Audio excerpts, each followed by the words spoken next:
Hi, I'm Seth with Taylor Adhesives, and today we're going to be continuing our series on taking good job site photos. Now, in case you did miss our last video on this, I encourage you to go check that out on our YouTube channel, where you can also find a bunch of other great tips too. I am joined again by Skylar, who's going to walk us through some of the easy ways to get these great job site photos. Skylar, thanks for being here. Thanks for having me, Seth. So Skylar, what are we talking about today? Today we're talking about height and angle and how that relates to your composition. And we're also going to talk about zoom. Okay, so let's start with height and angle. Great.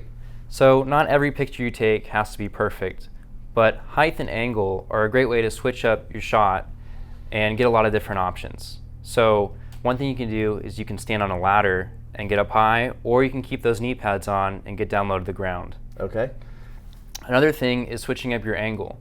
And you can move around the room and get different corners, and you'd be surprised how much of a difference 10 feet can make in switching up the look of your photo.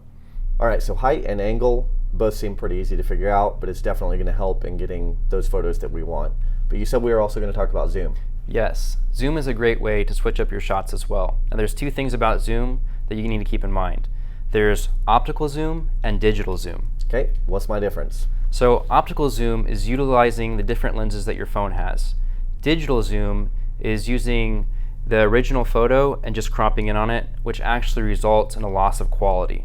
Okay, so what you're saying is if I'm looking at my phone, I either need to select the 1 or the 2 and not use anywhere in between? Yes, just stick to the original lens measurements, 1x or 2x, don't go in between. That's going to get me my best result? Yes. Okay, so what happens, I'm trying to take a photo and I want to get closer than 2.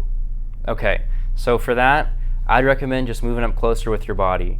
It's always better to do that than go beyond 2, because again, that's going to result in a loss of quality in the picture. Okay, so easy enough. I use the 1, 2, or I just move? Yep. Okay, I can remember that.